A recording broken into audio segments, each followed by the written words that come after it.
Ayan, sa magandang araw po, ano. Ito po pala ang ating gagawin pang design sa ating harap na bahay. Gagawa po tayo ng parang floated. Ito po hatiin natin sa gitna. Ito po ay tubular, ano. Medyo wala tayong makita ang PVC, kaya ito ang gagawin natin. Ang sukat po niya ay 4 cm. Hatiin po natin siya sa gitna. Gawin natin 2 cm ang gitna. Ayan. 4 cm po siya, hatiin natin sa gitna, magiging 2 cm. Ayan, guguhitan po natin dyan, kabilaan dulo. At pagkatapos po nyan, guguhitan po natin siya. Ito po yung ginagamit nating pampalita sa pader, no? Ayan, yung gagamitin natin pangguhit dyan. Guguhitan natin ng lapis para makita yung ating tatabasin ng edger. Hatiin po natin sa gitna yan. Ayan, kita niya may guhit na kabilaan po, lalagyan natin, ano. Ayan, bali guguhitan din natin yan ng 2 cm. Kabilaan lang po ang pagguhit. At tayo ay nag voice over nga pala dahil merong tugtugan sa kapitbahay. Ayan, may guhit na po ang dalawa kabilaan. At nawala pa yung guhit, ayun. Guhitan lang natin na maayos yan. Kailangan kung kayo po ay maguguhit ng ganito, kailangan po kuhain nyo yung pangguhit nyo idiretso, no? Ayan. Ayan, kita nyo naman, guhitan natin. Ngayon po, yan ay tatabasin natin sa gitna. Kabilaan po yan, ano? Ito po yung ating gagamitin na edger. Yan, tatabasin lang po natin yan. Pakita ko lang po sa inyo yung sample kung paano gagawin natin. Ayan, tatabasin sa gitna yan. Kabilaan po yan. Ayan, ganyan po ang gagawin natin, ano? Medyo delikado. Umiipit kasi ang talim ng tubular yan, eh. Ganyan po ang gagawin natin. Umpisahan na po natin. Okay.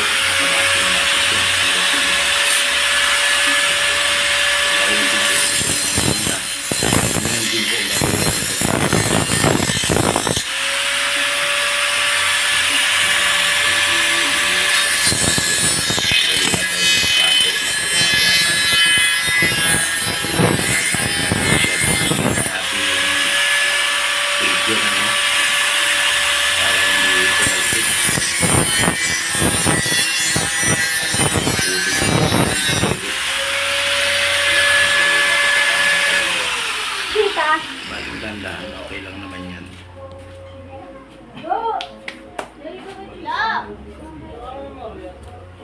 Ayan, medyo tutulin natin ito na medyo tapos natin ang bigat ng tubig. Ayan, ngayon po tutulin natin. Yan po, ito tabasin na natin yung sa gusto. Kabilaan po yan.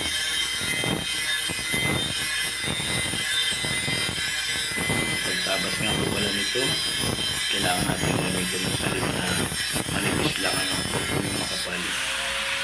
Yung ating cutting disc, tayo manipis lang para mabilis siyang makatabas. Dahil kung makapal po yung ating gagamitin talim, matagal po yung tumabas, ano. Saka alalayan nyo lang po paghawak ng edger. At pagdating po sa dulo, huwag nyo po masyadong, huwag nyo muna pong tabasin lahat dahil umiipit po yan, dahil tubular po yan. Tabasin nyo lang hanggang sa, ano, magtira kayo ng kaunti. Yun, at pwede ng ano yun, yung ugaw-ugain para maputol, magtuluyan, ano. Kasi yung gagawin ko, hindi ko po isasagal pagtabas niya dahil umiipit po yan, delikado po. Dahil ang ginamit natin cutting disc ay manipis, kaya delikado rin na puputol din po. Ganyan na po, huwag natin masyadong isagad. At ito na nga po pala, putol na. Pakita ko sa inyo, natabas na natin, ano. Ganun lang po yung ginawa natin kanina.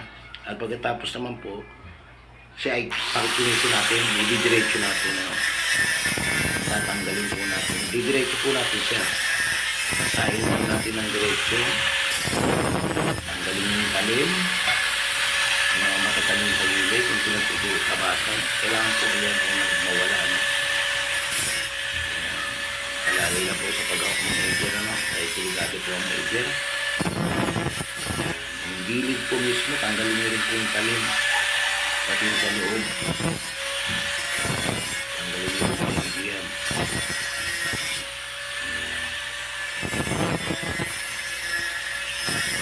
Pagkatapos yung diretso, sain nyo na po siya. Tanggalin yung talim. Lahat po, asain nyo ha. Alisin nyo po yung talim, loob at labas. Pati po ang mga sulok, pati po ang kanto. Bilugin nyo po para hindi po matalas, no? Dahil pag iyan po ay matalas, delikado yan pag ginawa nyo. Ginagamit nyo na po yung nasugatan ng mga baliri. Kamay, yan po yung sugatan nyo. Dali lang po. Ayan, nakita nyo yung ilog. Pinakasabot, tinanggal po yung talim. Loob at labas yan. Sana! Alalayan lang natin. Loob at labas na. Kasi tanggalin ang talim. Pati yung mga kanto, yan. Bilutin natin yung mga kanto na dahil delikado po yan. Pwede po kasi tayo masugatan yan pag ginagamit na natin yan. Yan. Kailangan maalis po talaga yung pinaka-alas ni makatalim. At siyempre, diretso hindi natin yung pinaka-ano yan, bungad. Kailangan diretso siya para pag magawa tayo, diretso yung tono. Yan po sa hindi po pala nakakaalam ha. Yan po ang gagamitin natin. Yan, tubo na gagamitin natin para sa ating isay-sarap ng bahay. Gagawin natin parang fluted, no? Na nauuso ngayon.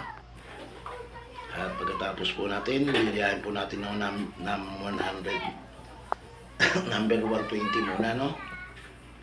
Yan, liyahin natin ng 120. Kailangan po makinis na makinis siya. Para yung semento niya hindi kumakapit. Para kahit hindi nalagyan ng langis. Madulas na kagad yan. Basta linisin nyo lang kung maigi, liyahin nyo ng maigi. Kailangan maalis po yung kalawang at yung mga talim, no? Dahil delikado po yung mga talim niyan. Yan, liliyahin po natin maigi yung mga kanto na yan. Bali, 2 beses po na natin liliyahin yan, ano? Ang pagliya po niyan, gamitan mo natin ng 120, tapos gamitan natin ng 150 para sigurado makinis na makinis siya. Para pagka yung sementong ilalagay natin dyan ay smooth po, ano, hindi po siya dumidikit. Ayan, tanggalin po yung mga matatalas. Para hindi tayo masugatan, ano. Ayan, tulad yan matalas. So yan, wala na yung talas niya dahil linihan natin, ano. Papasadahan pa natin ng 150 yan para sigurado tayo matalas na matalas tayo mawala yung talas talaga ng gusto at pumurol siya para sigurado na hindi tayo masugatan. Loob at labas po ang pagliha. Ayan, katulad niya, no? Wala na po. Ayan, wala na po siyang talim. Banda rito meron pa. Kailangan tanggalin po natin yung talim niyan maigi para hindi po tayo masugatan, ano?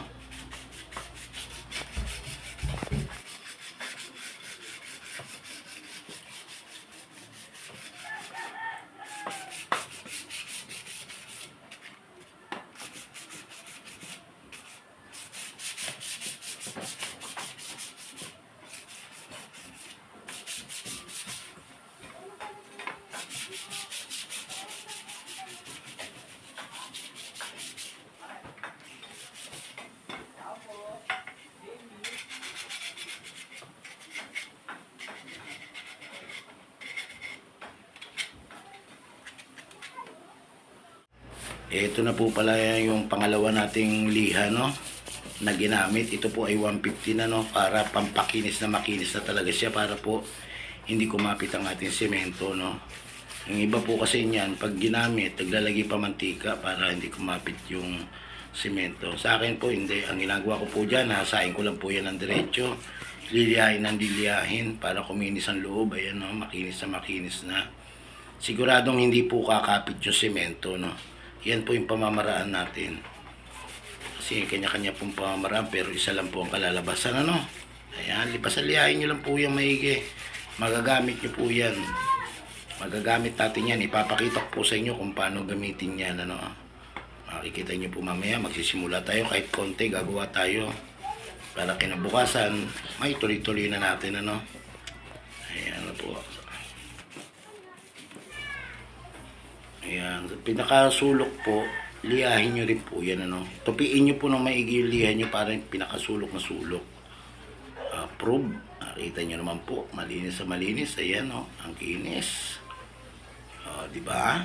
Kahit lagyan natin ng semento yan, hindi nakakapit ng semento dyan. Approve. Natin, ano, subukan na natin, ano. Eh, nakapag-testing na po tayo ng iba.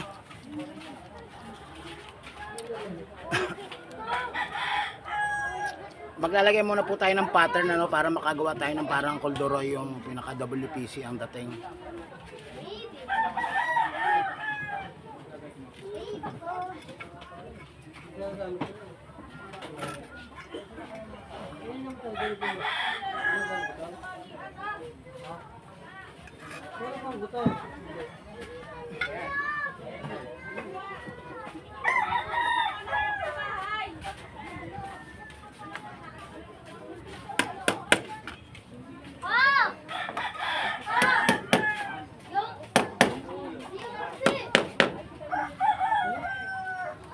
Ayan, nakita nyo po, oh.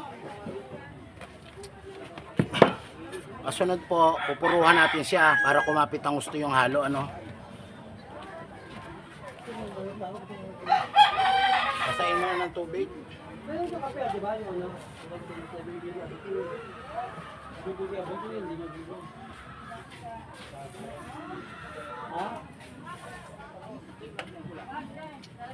Tapos lagyan ng puro, no.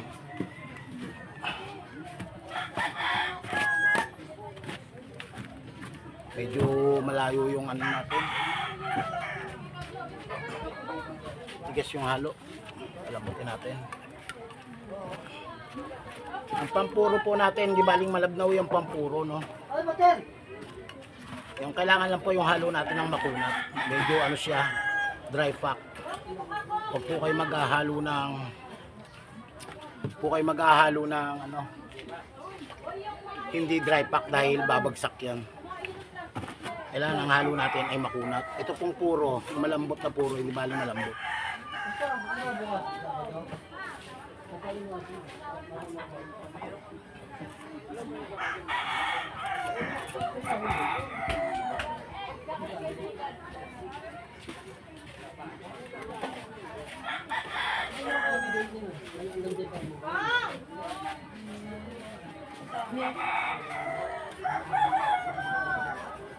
Ano ba?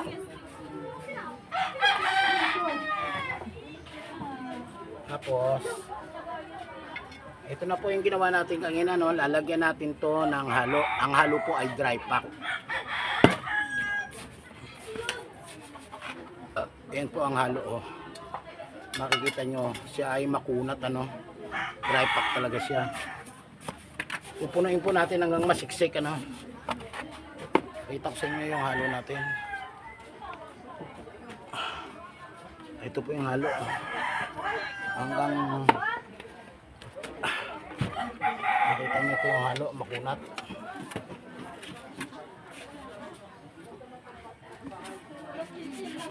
Siksikin nyo po siya, ganyan, siksik.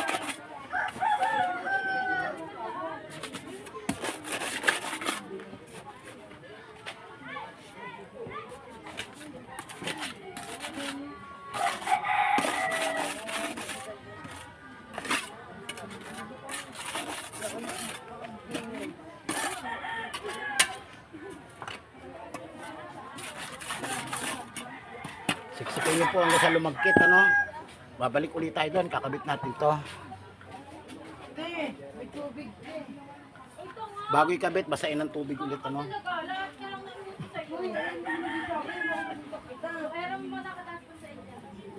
Palibag kita.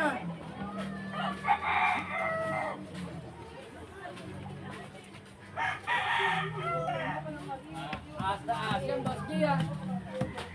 As.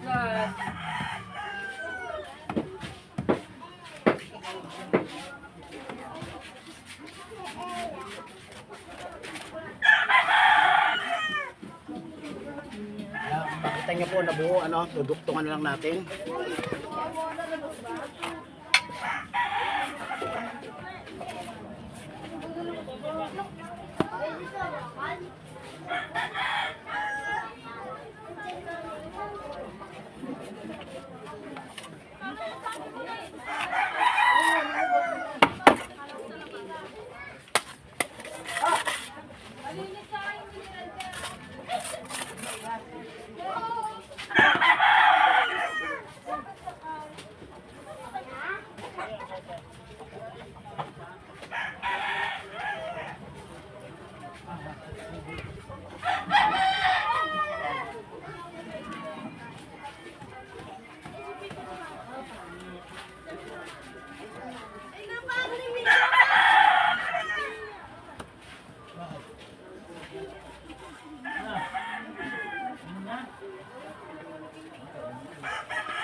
Kaya siksik na siksik po yung halo natin, ano. Pag siksik po kasi mas maganda. Ayan. Tapos babasain nyo muna ho yun, ano. Huwag nang kalimutan basahin.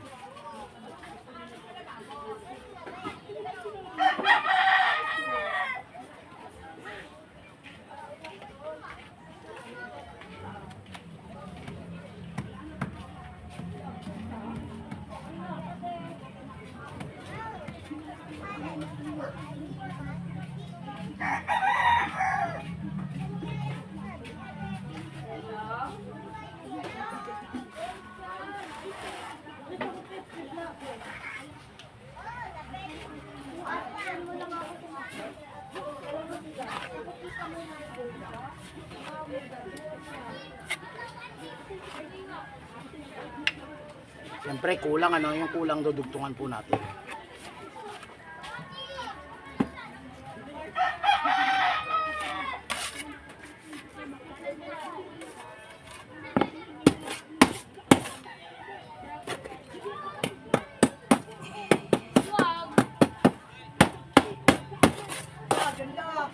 Design boss nila.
Yan, di ba?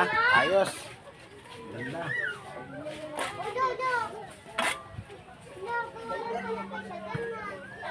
Bakit ba? Bukas pa punta natin sa sementeryo. Maraming tao ngayon. Mahihirapan tayo doon, hindi magsiksikan doon. Magandang araw, ano, ngayon lang natin itutuloy yung ginawa natin kahapon na hindi natin natapos, ano. Ngayon lang natin itutuloy. Tara po, panoorin nyo po kung paano lang gawain, simple lang po. Akala nila matagal gawain, ang hindi nila alam, mabilis lang gawain. Kanya-kanya lang pamamaraan. Ito hindi ko naman pinagyayabang, yung ating paraan. Tuturo natin sa kanila kung paano matuto. Yung konting kaalaman natin para malaman nila, lalo sa mga baguhan na construction workers, yan, malalaman nila dito yung mga simpleng pamamaraan. Magandang tingnan pero mabilis na trabaho lang.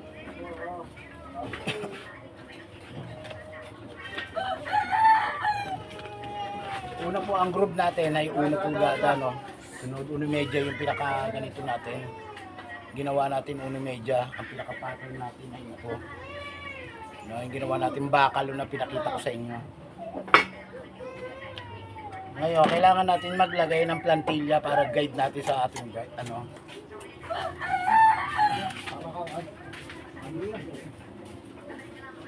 Tingnan niya tao.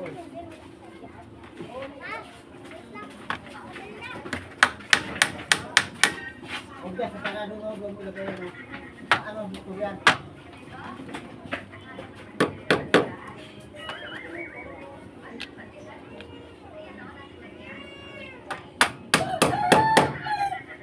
Medyo umupo na tayo, no, dahil mababa na, mahirap ng abutin. Hindi tayo makayuko, malaki na siya.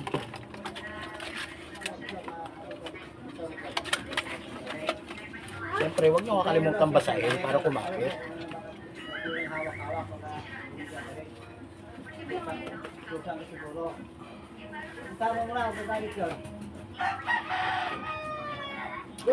Tapos, lagyan natin ng puro. Para kapit na kapit.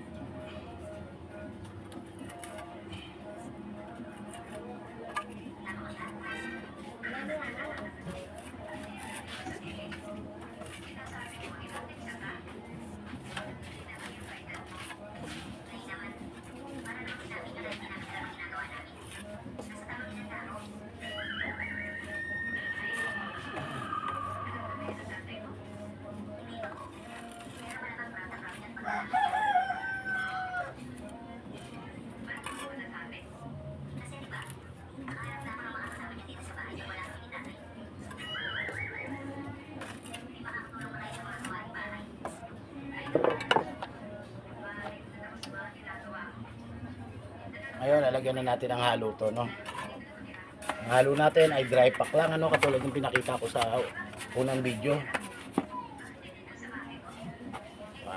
Putulin mo natin, ano?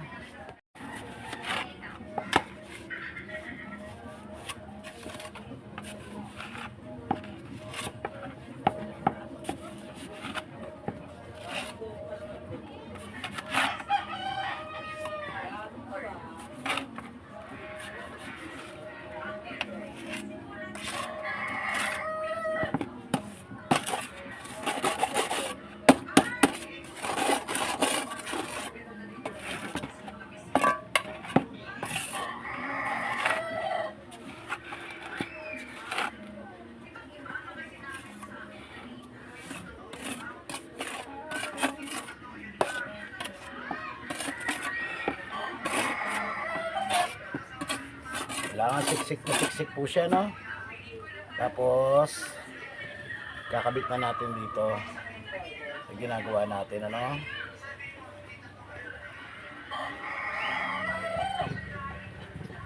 Bago natin siya ikabit, basahin mo natin ang tubig dito.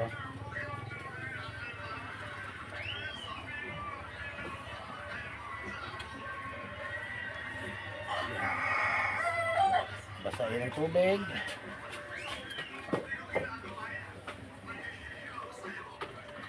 Kakabit na natin.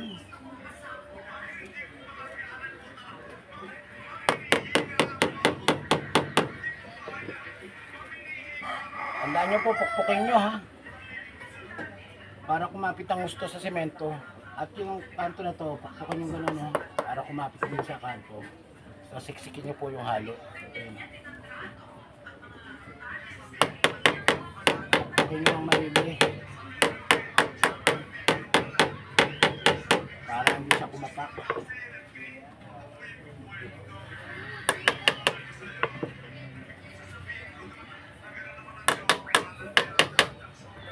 Tapos, hihinayin natin pa ganun.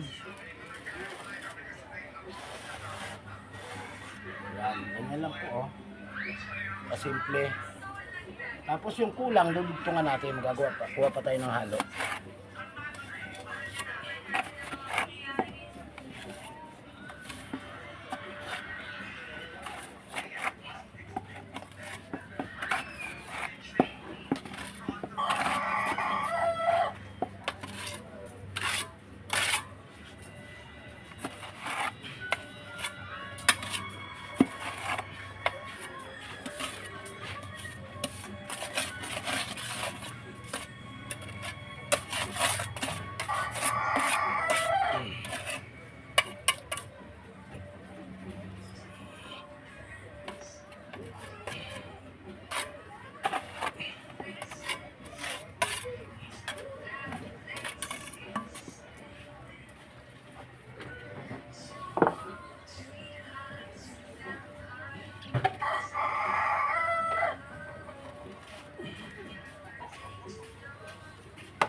Uy!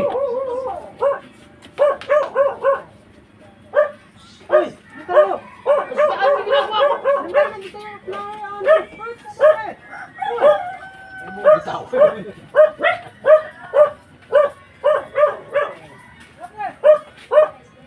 Minum kayo. Minum. Nakita niyo yung mga kakumpare ko, mga makukulit po yan. Huwag niyong gagayahin yan. Pag yan lasing na, makukulit yan.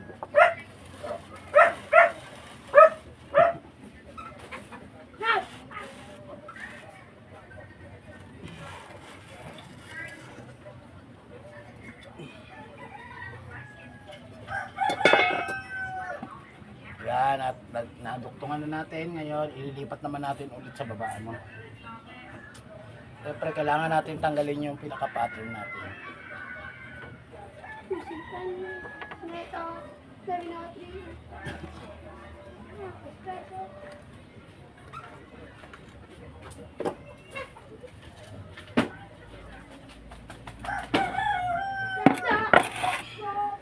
At siyempre, bago natin tanggalin, kabit natin. Ay, tanggalin natin yung ano. Bago natin kabit yung pattern, tanggalin natin yung pinakatae. Helmet ka, boy. Baka ma-ayan.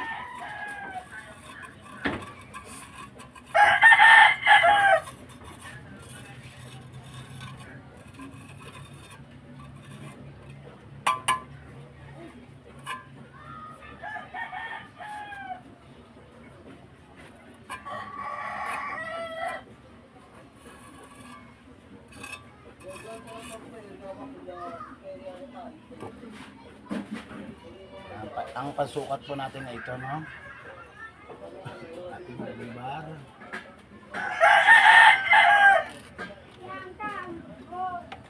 Tapos, dadagdag natin tong ating pinaka-guide.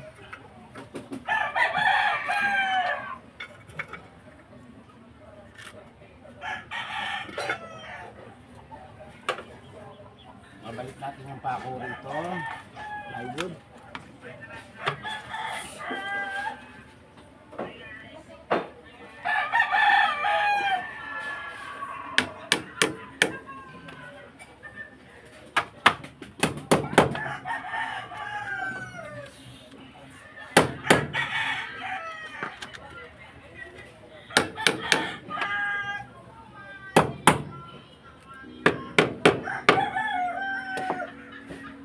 Yan, gagawa ulit tayo ng panibago, no? Update ko na lang kayo pag natapos ko na lahat. At ayan na po, natapos na po natin, ano, medyo mahaba na po yung nagagawa natin, hanggang baba po natin yan gagawin, at skim coat na po magpipinis niyan. Hanggang dito na lang po ang aking video. Maraming pong salamat sa mga sumusuport at tumutulong sa akin. At yun nga po pala yung ating lalagay na wall lamp. Ayan, yun po yung dating ginawa natin PVC.